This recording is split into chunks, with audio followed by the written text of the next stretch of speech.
Good morning. Thanks for the introductions. Since we decided to make a paper about memes, so we felt that it's only appropriate that we make a meme ourselves. So that's the process. So yeah. So in fact, tracing our own story when we were writing this paper. So when we started off, this is what it was. When we submitted a synopsis, we felt, this is what the story that we'll go with.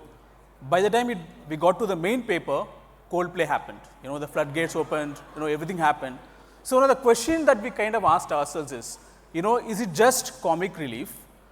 Kind of offering us an escape from our routine, or can memes be integrated in our own work routine as market researchers? So that's the question we kind of pursued with. So why can memes add value therefore? So we have our focus groups, we have our surveys, everything is going good. So why should we even look at memes? One, it's practically free. Not for clients, of course, it's practically free. You can get the data out. It's of course it takes less time. In our industry, we understand the value of time and money. In some cases, time is equals to money. But given the fact that it kind of offers us something that can save us time and time, so it kind of improves the bottom line. So therefore, the business perspective is closed. But purely as a researcher, what can memes offer us? Often researchers, we crave for the spontaneous, unhindered kind of insights peek into the minds of consumers. To me, memes offer us this emotionally charged insights, consumer created ones, crowd wisdom in that sense, and access to that. So an access to the consumer psyche, unhindered, not conditioned by a survey or a DG or anything of that sort. So that perhaps is the value. And if we have to go about, is there any framework? As it happens, there is a framework currently. So there is this lady called Limo Schiffman. She in fact has come up with this threefold framework called form, content, and stance. Form and content are in a way direct measures. They talk about structure. The physical manifestation is form. The content is talking about the message. Whereas the stance kind of talks about the emotional posturing, whether it is anger, whether it is attitude and all of that. But we as market researchers, what more we can get from it, and what is the kind of value we can derive from it.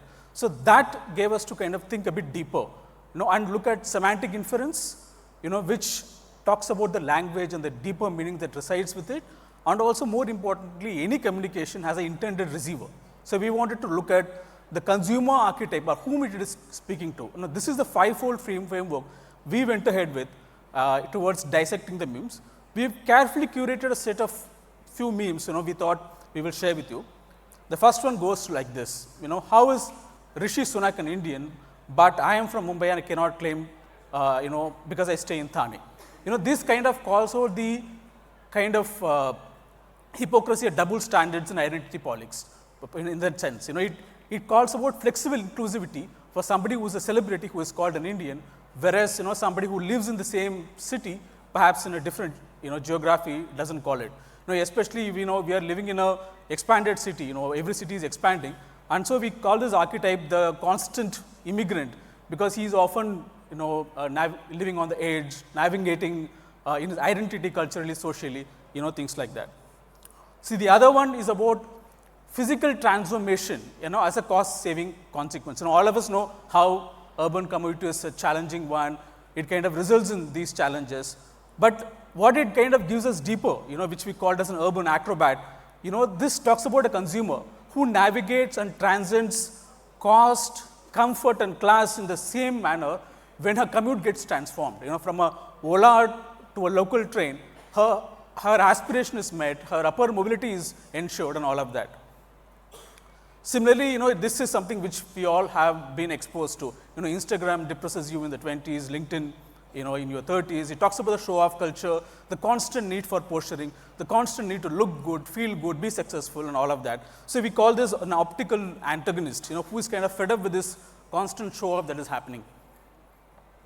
So this is, all of us are familiar with it. We are all connected, we are all wired, and we know what happens to our lives when we are being dissociated from it. We talk this archetype as untethered screen link, with whom the digital connectivity is an extension of self, without which we go into an existential kind of a crisis.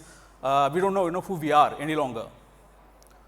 This is about relationship voids. We keep on hearing about people talking to ChatGPT. We keep on hearing about people seeking, mental counseling and all of that through online platforms, etc. We call this an emoji whisperer who finds delight in the notifications she gets. And it also gives you a smart thing about how brands can actually communicate and get personalized messages going, and which kind of gives you a deeper meaning, filling the relationship void that otherwise happens in, your physical life. The final, this one is a smart one where you, have Messi and Mbappe dressed in mundu and having katam chaya in a Kerala tea shop, It talks, we call this archetype a global patriot, He is a culturally rooted guy, but he kind of has global icons. He is a fan of global icons, but he tries to kind of Indianize it. He kind of talks also about how we as a society, we try and look the world through the tinted glass of how being an Indian, and that's how do we do it, right? We Indianize everything. This is what it is. So what therefore memes offer us? Clearly it gives us a insight into the society that we live on. So clearly one really cannot dismiss memes as just a joke or a comic relief. It gives us clearly snippets of the things that are happening around, and an artifact of anthropological significance for us. Structurally, it kind of exaggerates the mundane. Your commute, what happens with life, etc. It kind of exaggerates the mundane. Also, kind of repurposes mainstream media. It could be films, it could be actors, it could be anybody. It kind of repurposes it, and also kind of gives us the collective sense of the kind of challenges that we go through as a society. Like generational gaps, societal anxieties, even identity struggles, for those who are mainstream and who are not part of the mainstream. And importantly, it gives us archetypes which perhaps in your typical studies you may not get through. Somebody who is living in the digital ecosystem, gives us those identities that we can explore as a researcher. Finally, humor. Humor seems to be an important processing lens or processing tool to kind of go through all those challenges that we go through. To know more about humor,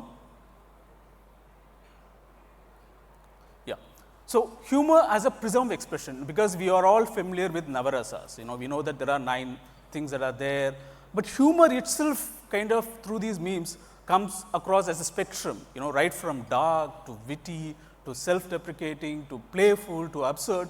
So what are the key things that we could see as humor? So it's through memes, what one could see is that memes, it is the preferred coping mechanism. It is rooted in irreverence. In fact, these guys, the meme creators, those who share those memes, etc., it is rooted in irreverence. They kind of spar with everyone. I don't think they hold anybody in the higher pedestal who is immune to being a subject of a meme. And also it presents a nice middle class kind of a vantage point, the kind of struggles, what they go through, things about life, and the struggle we as a society also go through, which comes in the way of unmet aspirations, because we as a society are hugely aspirational. Somewhere these memes also kind of reflect, what is being met and what is not being met, and that's kind of coming through. So what are other areas we just started off? So what are other areas we could explore as researchers? We could look at on a particular topic, on a particular area, how the sentiments evolve over time. We could look at geocultural segmentation beyond what is right there at this point of time. Probably what unites a Delhi vis-a-vis Mumbai, vis-a-vis Chennai or a Hyderabad, things like that. Stance shift, how the emotional posturing changes over time from brands and anybody. And to me personally, what is exciting is the whole archetype mapping. Meme personas, which could probably give us something new for us to kind of look at, new consumer cohorts to look at. So some areas that we could look at, pre-test campaign themes. Like ensuring the cultural relevance in campaigns, even before you go to the consumer. So, memes could give you a reality check. In fact, we could look before you leap, in terms of understanding it. The obvious one is the second one, which is the consumer pain point, identifying areas for us to improve in terms of product and services, and also being an icebreaker in surveys and focus groups where meme references could help us. So, with that, we wanted to say that, कुछ भी हो जाए, these consumers today, वो दिल पे नहीं लेते, meme पे लेते. And just one more point to sign off. All this is not new. Okay, now 2000-year-old, I think 1500 years ago, Saint Thiruvalluvar, who is being quoted more often, he used his couplets to kind of convey life, the tenets of wisdom through couplets, which is probably the original version of meme. And 60 years ago, I think even continuing successfully, the Amul billboards, which all of us are familiar with, is obviously a version of a meme. So thank you so much for the opportunity.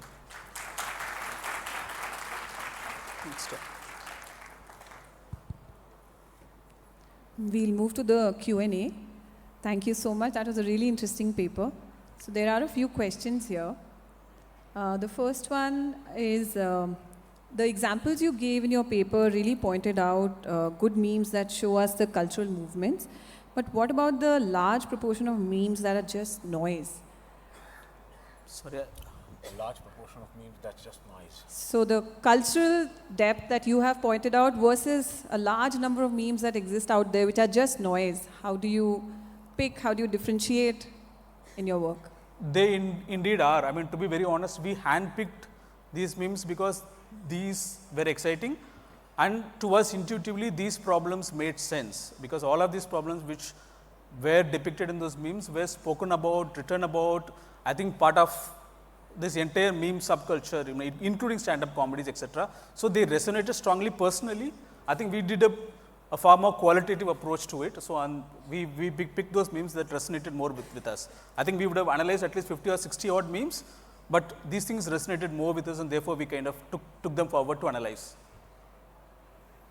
Okay, thank you. The next question is, some memes work across cultures and languages while many others are very localized. From a research perspective, how do we analyze the impact, and will the clients be willing to factor these in? Yeah, that's an interesting one. In fact, we were also debating that. Certainly, I think, personally, I think I would be excited to see which of those memes actually cut across cultures, because like we saw the ones with global icons.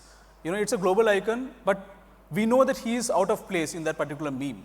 So therefore, I'm sure certain memes definitely have the quality and the thing to kind of cut across, cultures, subcultures, everything, I'm sure. Thanks. There's one more that I'll pick up. So you're talking about memes, and you've done a great job in analyzing, selecting them and analyzing them and pointing out all the cultural shifts, archetypes, etc. But do you think there's a threat of losing the richness of expression through language? That, as you rightly pointed out in your first slide, that we depend on a lot for insights. Do you think there's a threat to that? Not at all. I think it is all part of evolution, right? Probably perhaps how we spoke 100 years ago, 200 years ago is not the same language, same lexicon that we use today. Perhaps it is the sign of evolution. I think we should just embrace it. Great. Thank you so much. Thank you.